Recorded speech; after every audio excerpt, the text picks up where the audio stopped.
தோழர்களே, இந்த ஒரு பதிவில் நம்ம என்ன பார்க்க போகிறோம்னா, மாசான ஒரு சம்பவம் தெரியுமா? நேற்று நிகழ்வு பார்த்தீங்கல்ல. இப்போ நம்ம முதலமைச்சர் வந்து சொந்த தொகுதிக்கு போயிட்டு பெரம்பூரில் எம்எல்ஏ அலுவலகத்தை திறந்து வச்சாங்க. Okay, super. அதில் பத்திரிகையாளர்கள் எங்கே நின்னாங்க அப்படிங்கிறத நீங்கள் தேடி பார்த்தீங்கன்னா என்ன ஒரு மாசான சம்பவத்தை நம்ம முதலமைச்சர் நிகழ்த்தியிருக்கார் அப்படிங்கிறது உங்களுக்கு நிச்சயமாக தெரியுங்க. இதை பற்றி எனக்கு கொஞ்சம் டைம் கொடுங்க, நான் அப்படியே உற்சாகமாக உங்கள்கிட்ட ஷேர் பண்ணிக்கிறேன். ரொம்ப முக்கியமான விஷயம் ஒன்று. ரெண்டாவது, அருண் ஐபிஎஸ் அவர்கள் மாற்றப்பட்டிருக்காங்க. தாவேக்கா தொண்டர்களோட பிரதானமான கோரிக்கையாக இது இருந்துச்சு. முதலமைச்சரோட வே ஆஃப் அப்ரோச் இப்படி இருக்குதுங்க, இதுக்காண்டி தான் அவர் போட்டிருக்காருங்கிறத நம்ம தொடர்ச்சியாக சொன்னோம். நம்ம தோழர்கள் சில பேர் ஏற்றுக்கிட்டாங்க, சில பேர் ஏற்றுக்கல. ஒரு ஆரோக்கியமான விவாதம் நமக்குள்ள நடந்துச்சுன்னு வச்சுங்களேன். இன்னைக்கு அவர் மாற்றப்பட்டிருக்காங்க. இது முக்கியம் இல்லைங்க. உமாநாத் ஐஏஎஸ் இருக்கார்ல, அவர் மாற்றப்பட்ட ஒரு சம்பவத்தை நான் இந்த வீடியோவில் ஷேர் பண்ணுறேன். அது என்ன அப்படிங்கிறத பார்த்தலாம். இது ரெண்டாவது. மூணாவது, இந்த சிபாரிசு ரெக்கமெண்டேஷன் அப்படிங்கிறது அரசு துறையில் ரொம்ப அதிகமாக நடக்கும்ல, அதற்கு முற்றுப்புள்ளி தன் துறையில் இருக்கக்கூடிய விஷயங்கள்ல, தன்னுடைய அதிகாரத்தில் இருக்கக்கூடிய விஷயங்கள்லேருந்து ஆரம்பிச்சிட்டாருங்க. அது என்ன அப்படிங்கிறத நம்ம பார்க்க போகிறோம். 3 மிக முக்கியமான செய்திகள் ஒன் பை ஒன்னா தெளிவாளமாக பார்க்கலாம். உற்சாக வணக்கங்கள். வாங்க பதிவுக்குள்ளே போகலாம்.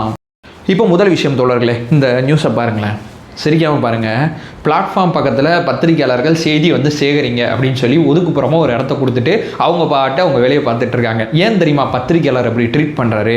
ஏன்னா இந்த எலெக்ஷன் இருக்குல்ல, 2026 எலெக்ஷன், இது திமுக அதிமுக தாவேக்கா அப்படிங்கிறதெல்லாம் தாண்டி மீடியா விசஸ் சோஷியல் மீடியா அப்படிங்கிறதுக்காண்டி எலெக்ஷன் தான். ஏன்னா மீடியாவில் வந்த நரேட்டிவெல்லாம் பார்த்து மக்கள் ஓட்டு போட்டிருந்தாங்கன்னா தாவேக்காவை தேர்ந்தெடுத்திருக்கவே மாட்டாங்க. ஏன்னா மீடியா அப்படிங்கிற அந்த நரேட்டிவை சோஷியல் மீடியா மூலமாக உடச்சி தவிடு புடி ஆக்கி இன்னைக்கு ஆட்சி அதிகாரத்தில் தாவேக்கா வந்து நின்றுருக்கு. ஏன்னா இந்த மீடியானால தான் விஜயகாந்த் அப்படிங்கிற ஒருத்தர் அழிஞ்சாரு. நல்ல மனுஷன், மக்களுக்கு சேவை செய்யணும்னு வந்த மனுஷன்.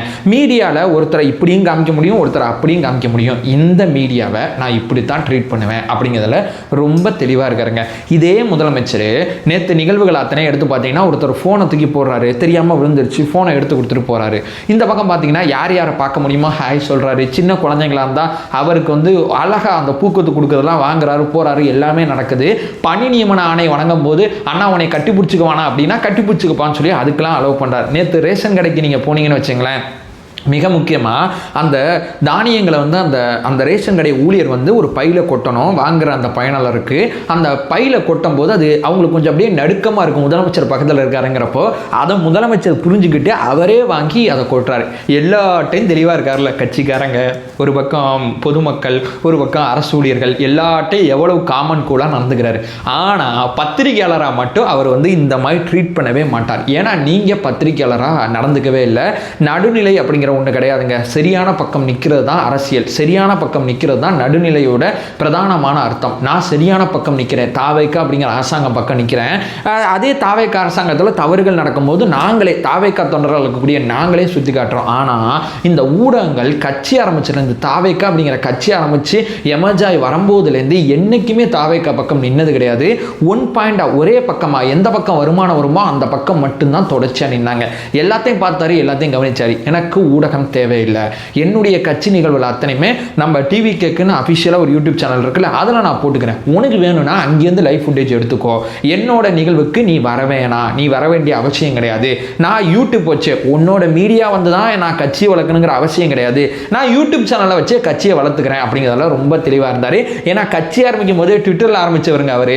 ஸோ யூடியூப் மூலமாக மட்டுமே கட்சியோட நிகழ்வுகள் அத்தனையுமே கொண்டு போனார். இப்போ வரைக்கும் அது நடந்துகிட்டு இருக்கு. இப்போ டிஎன்டிபிஆர் நமக்கு சப்போர்ட்டாக இருக்கு. ஒரு பக்கம் சிஎம்ஓ தமிழ்நாடு அப்படிங்கிற ஐடி நமக்கு சப்போர்ட்டா இருக்கு. முதலமைச்சர் இன்னைக்கு என்ன பண்ணியிருக்காருங்கிறத சிஎம்ஓ தமிழ்நாடு பார்த்தோம்னா நமக்கு தெரிஞ்சிடும். இந்த பக்கம் பார்த்தீங்கன்னா துறை அமைச்சர்கள்லாம் என்ன பண்ணிட்டு இருக்காங்க அப்படின்னு நம்ம தெரிஞ்சுக்கணும்னா டிஎன்டிபிஆரை போய் செக் பண்ணிங்கன்னா ஓரளவு நம்மளால் பார்க்க முடியும். ஏன்னா எல்லாமே வந்துடாது. நீங்கள் அடுத்தடுத்து நீங்கள் தேடினா தான் எல்லா தகவலுமே உங்களுக்கு வரும். ஓகேவா? இது ரெண்டு இருக்குங்க. ஒரு பக்கம் கட்சியோட தலைவராக நான் எதுவும் எழுதணும் சொல்லணும்னா என்னோட ஐடியில் நான் சொல்லிட்டு போகிறேன். இல்லை நான் மக்கள்கிட்ட எதுவும் பேசணும்னா மக்கள் சந்திப்பு நிகழ்ச்சி நடத்தி நான் மக்கள்கிட்ட பேசிக்க போகிறேன். இந்த விமர்சனங்களை நான் ரெண்டாக பார்க்குறேன். விமர்சனங்களில் நியாயம் இருந்தால் அதை திருத்திக்கிட்டு ஆக்ஷன் மூலமாக அதுக்கு நான் வந்து செயல் பதிலடி கொடுத்துட்றேன். இல்லை அந்த விமர்சனங்களுக்கு சரியான பதிலடி என் தரப்புலேருந்து நான் கொடுக்கணும்னா நான் மேடை போட்டு பேசிக்கிறேங்க. எனக்கு ஊடகம் தேவையில்லை அப்படிங்கிறதுல ரொம்ப தெளிவாக இருக்காருங்க. ரொம்ப கரெக்டான மூளை இருக்கார். ஏன்னா இந்த வே ஆஃப் அப்ரோச் இருக்குல்ல, நான் வந்து லெஸ்டாக்கு மோர் ஒர்க் அப்படிங்கிற ப்ராசஸில் போயிட்டு இருக்கேன்.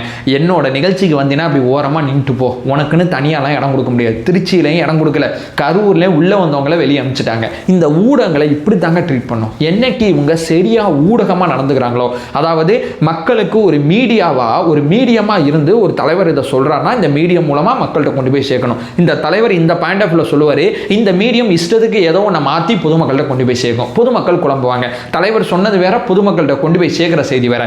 இந்த மீடியமாக இருந்தால் தாவேக்கா அரசாங்கம் நிறையா மரியாதை கொடுக்கும். இது மீடியமாக இல்லை. ஏன்னா நேற்று பாலிமரில் ஒரு செய்தி போடுறாங்க. இந்த செய்தி என்னன்னா, பள்ளிகளில் போயிட்டு இந்த ஃபோட்டோவெல்லாம் மாட்டக்கூடாது அப்படிங்கிற உத்தரவெல்லாம் அண்ணன் ராஜ்மோகன் அவர்கள் சமீபத்தில் கொடுத்தாங்கல்ல, அதற்கெல்லாம் முன்னாடி ஸ்கூலில் போய் மாட்டினது, அவரை கட்சி விட்டு நீக்கியாச்சு. இப்போ மாட்டின மாதிரி இந்த செய்தியை போடுறாங்க. இப்போ இருக்காந்தல்ல இருந்தால் நான் அந்த வீடியோ எடிட்டில் போடுறேன். இப்படிலாம் நடந்துக்கிறாங்க.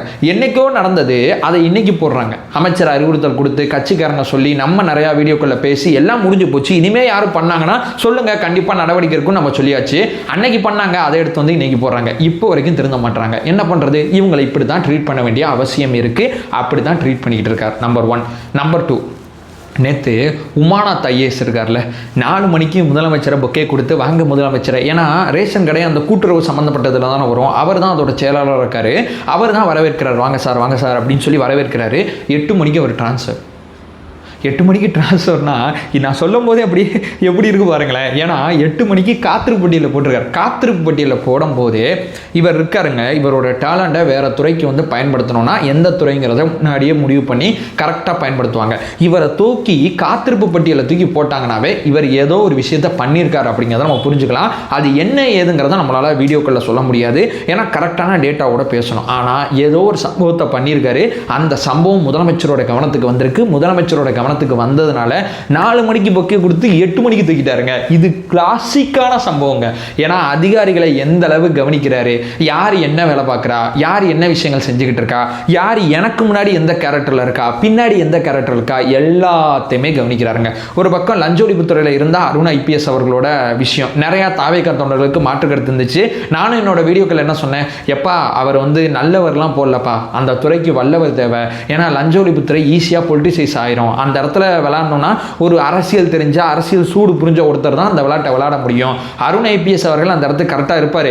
ஆனால் தப்பு பண்ணார்னா முதலமைச்சர் மாற்றிடுவார் அப்படிங்கிறத தொடர்ச்சியாக சொல்லிக்கிட்டு இருந்தோம். ஏதோ ஒன்று பண்ணியிருக்காருங்க.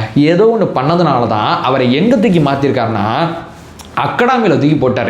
உனக்கும் அரசு துறைக்கும் இனிமேல் சம்மந்தமே இல்லைப்பா, நீ அந்த பக்கம் போயிருப்பான்னு சொல்லி அகாடமிக்கு போட்டார். அகாடமிங்கிறப்போ நீங்கள் போய் ட்ரெயின் பண்ணுறது மட்டும்தான் உங்களோட வேலை. இந்த டிஎஸ்பி, இந்த எஸ்பி இவங்களாம் இருப்பாங்கல்ல, இவங்களாம் ட்ரெயின் பண்ணுறது தான் அவரோட வேலை. ட்ரெயின் பண்ணி அரசு நிர்வாகத்துக்கு அவங்கள அனுப்பிச்சி விட்றது. 1 வருஷம் ட்ரைனிங் பீரியடில் இருப்பாங்க, அவங்கள போய் ட்ரெயின் பண்ணு, உனக்கு இந்த நிர்வாகத்துக்கு சம்மந்தம் இல்லைன்னு சொல்லி தூக்கி அடிப்பாங்கன்னு சொல்லுவாங்கல்ல, அந்த மாதிரி ஒரு விஷயத்தை அருண் ஐபிஎஸ் அவர்களுக்கு பண்ணியிருக்காங்க. இதற்கு என்ன காரணம், என்ன ஏதுங்கிறது சோஷியல் மீடியாவில் பிரதானமாக என்ன பேசுகிறாங்கன்னா, ஏபாவேலு அவர்களோட கேஸை வேறு ஹேண்டில் பண்ண விதம் தான் காரணம் அப்படிங்கிறது தான் பிரதானமாக பேசிகிட்டு இருக்காங்க. எது உண்மைங்கிறது நமக்கு தெரியல. ஸோ உமாநாத் இருக்கார்ல, அவருக்கு வேற சம்பவம். அருண் ஐபிஎஸ்க்கு ஒரே நல்ல அதிகாரிகளை எந்த அளவு முதலமைச்சர் விஜய் அவர்கள் கவனிக்கிறார் அப்படிங்கிறதுக்கு இது ஒரு பிரதானமான உதாரணம் அப்படிங்கிறது நான் சொல்ல வர 2வது பாயிண்ட். இப்போ 3வது கடைசியான பாயிண்ட்டுங்க. அதாவது சிபாரிசு, ரெக்கமெண்டேஷன் அப்படிங்கிறது அரசு நிர்வாகத்தில் பிரதானமாக இருக்கும், நிறையா நடக்கும், உங்கள் அத்தனை பேருக்கும் தெரியும். ஆனால் இது எதுவுமே இருக்கக்கூடாது. ஏன்னா சிபாரிசு அப்படிங்கிறது சமத்துவத்துக்கு எதிரானது. அதாவது ஒரு பதவி, ஒரு தகுதி இருக்கணும், அந்த தகுதி அடிப்படையில் அந்த பதவிக்கு வரணும். இதுதான் ரூல்ஸு. இல்லைங்க அவர் என்னோட சித்தப்பா பையன், அவர் என்னோட பெரியப்பா பையன், அவன் என் சொந்தக்காரன், அவன் எனக்கு கூட பிறந்தவன் அப்படின்னு சொல்லி இந்த சமூக நீதி நம்ம சொல்கிறோம்ல, விருப்பு இல்லாத நியமனங்கள் நடத்துறது தான் சமூக நீதி. அந்த சமூக நீதி அடிப்படையில் தான் இனிமே என்னுடைய பணி நியமனங்கள் அத்தனையுமே இருக்குங்கிறதெல்லாம் ரொம்ப தெளிவாக சொல்லிட்டாரு. நான் செய்தி கூட சைடில் போடுறேன். ஏன்னா அரசு துறையில் எடுத்துக்கிட்டிங்கன்னா வாரியங்கள் நிறையா இருக்கும், ஆணையங்கள் நிறையா இருக்கும். இந்த ஆணையங்கள் வாரியங்களில் நீங்கள் தலைமை பதவியில் ஒரு கௌரவ பதவி இருக்கும். ஒரு 60க்கும் மேற்பட்ட வாரியங்கள் ஆணையங்கள் இருக்குன்னு வச்சுங்களேன். டோட்டலாக இது எல்லாத்தையும் கணக்கு பண்ணிங்கன்னா 60க்கு மேலே இருக்கும். இப்போ பாடநூல் கழகத்தில் லைலாமணி அவர்களை போட்டாங்க. நகர்ப்புற வாரியம் சம்மந்தப்பட்ட விஷயத்தில் ஒரு வாரியம் ஒன்று இருக்குது, அந்த வாரியத்தில் கூப்பா கிருஷ்ணன் அவர்களுக்கு கொடுத்தாங்க. இந்த மாதிரி 2 பேருக்கு மட்டும்தான் இப்போ கொடுத்துருக்காங்க. இன்னும் வேறு சில பேர் யார் கொடுக்கணும் என்ன ஏதுங்கிற டிஸ்கஷன் போகும்போது இந்த அமைச்சர் வந்து இதை ரெக்கமெண்டேஷன் பண்ணுறது, இல்லை கூட்டணி கட்சியிலேருந்து வந்து அதை ரெக்கமெண்டேஷன் பண்ணுறது, இதெல்லாம் கொண்டு வரும்போது இதுக்கெல்லாம் இந்த விஜய் ஆளாகிறவன் கிடையாது. நான் தகுதி அடிப்படையில், ஏன்னா அந்த வாரியங்களும் ஆணையங்களும் சரியாக செயல்பட்டால் இன்னும் அரசு துறைக்கு நிறையா சப்போர்ட் கிடைக்கும். ஸோ தகுதி அடிப்படையில் மட்டுமே இதில் நியமனங்கள் இருக்குங்கிறதுல ரொம்ப தெளிவாக சொல்லிட்டாரு. சிபாரிசுன்னு சொல்லி என்கிட்ட வராதையா அப்படிங்கிறதுல ரொம்ப தெளிவாக இருக்கார். ஸோ சிபாரிசுன்னு சொல்லி வந்தீங்கன்னா அதை நான் ஏற்க மாட்டேங்கிறத ரொம்ப தெளிவாக அவர் சொல்லும்போது அதிகாரிகள் மட்டத்தில் இந்த செய்தி பெரிய லெவலில் பேசப்படுது. ஏன்னா இப்போ சிபாரிசு பத்து போட மாட்டாராமா, ரெக்கமெண்டேஷன் அடிப்படையில் ஆணையங்கள் வாரியங்கள் பதவியெல்லாம் நிரப்பப்பட மாட்டாது போல, இது என்னப்பா வித்தியாசமான கவர்மெண்டாக இருக்குன்னு சொல்லி அதிகாரிகள் அத்தனை பேரும் பேசிக்கிட்டு இருக்காங்க. ஏன்னா இது வரைக்கும் இந்த நியமனங்கள் இப்படி தானே நடந்து பார்த்துருக்காங்க, புதுசாக இருக்குதுங்க, இது உண்மைக்குமே புதுசாக இருக்குதுங்கன்னு சொல்லி முதலமைச்சரே தன்னுடைய துறையின் கீழே இருக்கக்கூடிய விஷயங்களை இவர் இப்படி பார்க்கும்போது அப்போ மற்றவங்க சிபாரிசு அடிப்படையில் போட்டாங்க நடந்துக்கிட்டாங்கன்னா என்ன நடக்கும்? ஏன்னா நான் தப்பு பண்ணலனாட்டி தான் நீங்கள் தப்பு பண்ணும்போது நான் உங்களை கேள்வி கேட்க முடியும். நான் தப்பு பண்ணிட்டு நீங்க தப்பு பண்ணா அது எப்படிங்க அப்படின்னு கேட்க முடியுமா? இப்போ உதாரணத்துக்கு முதலமைச்சர் வந்து உதயநிதி அவர்களை கட்சியில் எடுத்து வரும்போது கீழே ஒரு அமைச்சர் அவரோட பையனை எடுத்து வரும்போது முன்னாள் முதலமைச்சர் மு.க. ஸ்டாலின் அவர்கள் எப்படி கேள்வி கேட்க முடியும்? கேள்வி கேட்க முடியாது. எப்பா நீங்க முதலமைச்சராக இருக்கும்போது துணை முதலமைச்சர் ஆக்குனீங்க, நான் அமைச்சராக இருக்கும்போது என் பிள்ளைய எம்பி ஆக்குறேன், நீ பண்ணலனா நான் பண்ணல, நீ பண்ணும்போது நான் பண்ண என்ன தப்பு இருக்குன்னு கீழே இருக்கிறவன் கேட்பான். அதனால அவரால் எதுவுமே கேட்க முடியல. அதனால தான் மேல வாரிசு மாவட்டம் முழுக்க வாரிசு இருந்துச்சு திமுகவில். அதே நிலைமை நமக்கு வரக்கூடாதுன்னா நம்ம முதல்ல தப்பு பண்ணக்கூடாது. நம்ம முதல்ல தப்பு பண்ணலன்னா கீழே இருக்கிறவங்க நம்ம கொஸ்டின் பண்ணலாம் தாராளமா, எந்த பிரச்சனையும் இல்லை. அதை நோக்கி தான் நம்ம அரசாங்கம் நகர்ந்துகிட்டு இருக்கு. இந்த 3 மிக முக்கியமான செய்திகள் தான் இந்த வீடியோவில் ஷேர் பண்ணிட்டேன். நம்ம சேனலை ஃபர்தராக ஃபாலோ பண்ணீங்கன்னா பொலிட்டிக்கல் சார்ந்து மிக முக்கியமாக பல்வேறு விதமான விஷயத்தை பார்த்துட்டு இருக்கோம். நம்மளோட ஒரே நோக்கம் அறியாமை அகற்ற வேண்டும், அறியாமை அகற்றப்பட வேண்டும். Thank you so much.